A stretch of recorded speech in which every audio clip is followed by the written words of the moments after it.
বন্ধুরা, গল্প হলেও সত্যি আজকে আপনাদের সঙ্গে তেমনই একটি গল্প বলতে যাচ্ছি, যেটা শুনলে আপনারা সকলেই হতবাক হয়ে যাবেন।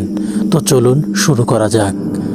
2023 সাল 2রা জুন উড়িষ্যার বাহানাগাবাজার স্টেশন লাগোয়া রেলগেটে দুর্ঘটনার অন্তত 2 ঘন্টা আগে থেকে সিগন্যালি ব্যবস্থার মেরামত চলছিল।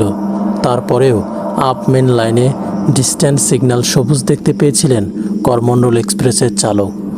সন্ধ্যা 6:51 নাগাদ খান্তাপাড়া এবং তারপরে ইব স্টেশন পার হওয়ার পরে গতি কমানোর কোনো বার্তা তার কাছে পৌঁছায়নি। স্টেশনে ঢোকার ঠিক আগে হোম সিগন্যালও সবুজ পেয়েছিলেন তিনি। তো চলুন এবার আসল ঘটনায় আসা যাক। আমি পেশায় একজন অ্যাম্বুলেন্স চালক। প্রতিদিনের মতো রাত দিন একাকার করে অসুস্থ ও মৃত মানুষদের নিয়ে যাওয়াই আমার কাজ। কত যে অসুস্থ ও মৃত মানুষকে রাত দিন একাকার করে নিয়ে গেছি তা বলা আমার পক্ষে সম্ভব নয়। আমার ফোনে একটা কল এলো। বলা হলো বাহানাবাগ স্টেশনে একটা মারাত্মক ট্রেন দুর্ঘটনা ঘটেছে। আমি কাল বিলম্ব না করে আমার গাড়ি স্টার্ট করে চললাম। পথিমধ্যেই দেখতে পেলাম অসংখ্য অ্যাম্বুলেন্স মৃত ও অসুস্থ মানুষদেরকে নিয়ে যাচ্ছে। বুঝতে পারলাম দুর্ঘটনা মারাত্মক। তাই কাল বিলম্ব না করে গাড়ির গতি আরও বাড়িয়ে দিলাম। ঘটনাস্থলে পৌঁছে আমি হতবাক হয়ে গেলাম।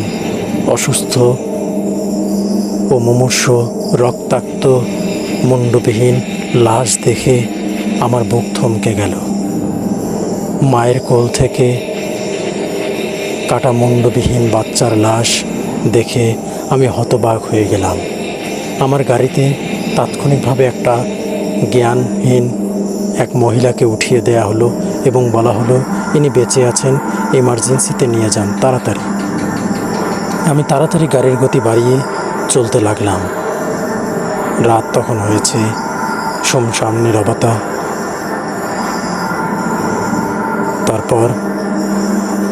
তারপর আমি যা দেখলাম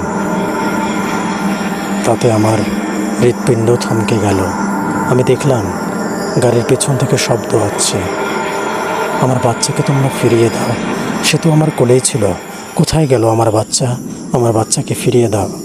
আমি বুঝতে পারলাম মহিলার হয়তো বা জ্ঞান ফিরেছে, কিন্তু না, তানাকে বলার পরেও আর জবাব এলো না, শুধু শব্দই করে গেল।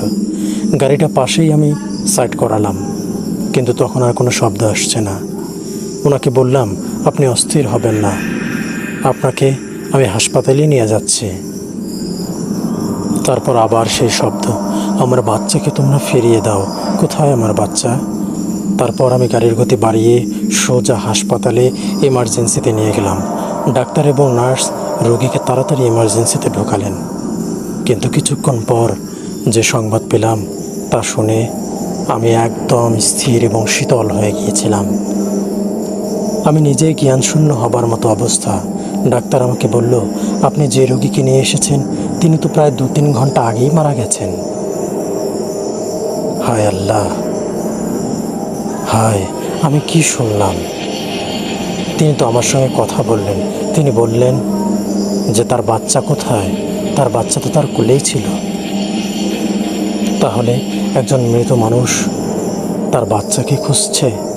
এই করুণ পরিণতির ঘটনা আজও আমার মনে দাগ কেটে আছে। বন্ধুরা, এরকম সুন্দর সুন্দর ভৌতিক ঘটনাগুলো শুনতে চাইলে আমার চ্যানেলটি অবশ্যই সাবস্ক্রাইব করে দিয়ে কমেন্টস করে পাশে থাকবেন। আপনাদের পাশে থাকাই আমার অনুপ্রেরণা যোগাবে। ধন্যবাদ সবাইকে।